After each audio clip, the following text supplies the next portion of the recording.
देखिए, deputy CM तो सबसे पहले कि कोई संवैधानिक पद ही नहीं है और इसी तरह के मुखालफत में सब दिन कांग्रेस ने मुसलमानों को ठगने का काम किया।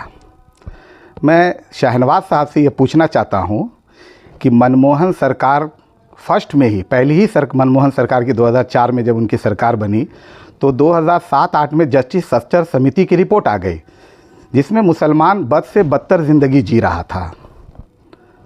तो उस रिपोर्ट का क्या हुआ, क्योंकि दोबारा फिर उनकी सरकार आ गई मनमोहन सरकार की 9 से 14 मनमोहन 2 की सरकार। तो क्यों नहीं आप डिप्टी प्राइम मिनिस्टर का क्यों नहीं आह्वान किए उस वक्त?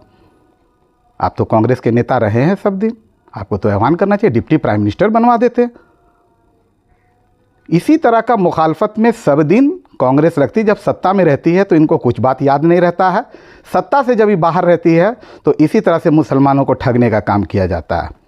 अभी तो झारखंड में इनकी सरकार बनी है, वहाँ डिप्टी सीएम बनवा दें एक तो मुसलमान किसी को, कहीं इनका नहीं है। हिमाचल में इनकी सरकार है, सुखविंदर सिंह सुक्खू की सरकार है, क्या हाल हो रहा है मुसलमानों का वहाँ जाकर के देखें शहनवाज साहब, उनको तो कुछ पता ही नहीं है लग रहा है।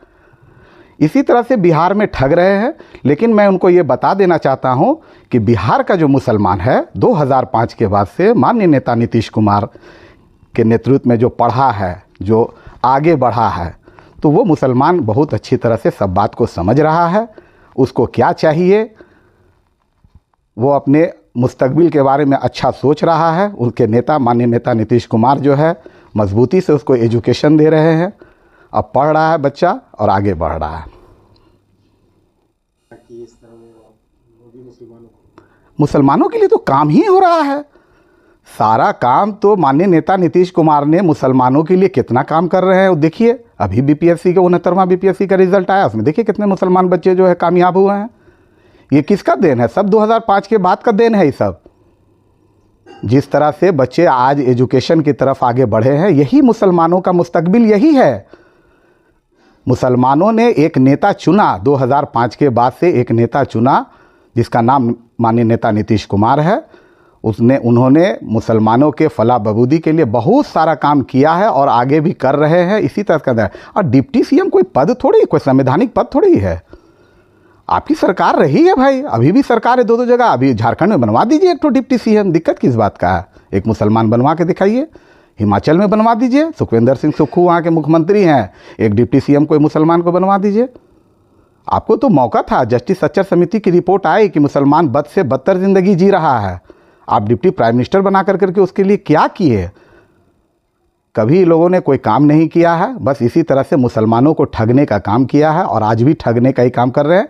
लेकिन बिहार का मुसलमान ठगाने वाला नहीं है, इन लोगों के मुखालफत में नहीं जाने वाला है। बिहार के नेता नीतीश कुमार हैं और 2025 का जो हम लोगों का जो संकल्प है कि 225 सीट के साथ माननीय नेता नीतीश कुमार को 25 से 30 फिर हम लोग जो है उनको पुनः जो है फिर से मुख्यमंत्री बनाएंगे। इसी के लिए पूरा संगठन काम कर रहा है। राजद भी एमवाई समीकरण की बात करते हैं, सब मुखालफत है, ये सब फालतू है। कहीं तो राजद को भी कहना चाहिए कि डिप्टी सीएम दे दो। कुछ नहीं, सब फालतू बात है। कोई एमवाई समीकरण कहीं कुछ नहीं है। जाइए जाकर करके आगे देखिए, कहीं कुछ नहीं है। सब इसी तरह से धोखा देते हैं। यही लोग कहीं मुसलमान कहीं खड़े होते हैं तो चुनाव हार जाते हैं। शहनवाज क्यों चुनाव हार गए अररिया से? जवाब दे राजद, काहे हार जाते हैं भाई? अब्दुल बारिक सिद्दीकी क्यों घर बैठ जाते हैं? वहाँ कहाँ वोट चला जाता है? एमवाई समीकरण कहीं नज़र नहीं आता है। ये सब मुखालफत है, यही सब ये लोग बोल करके मुसलमान को ठगा। अब कोई ठगाने वाला मुसलमान अब नहीं है बिहार में। बिहार ने एक नेता चुना है जिसका नाम नेता नीतीश कुमार है।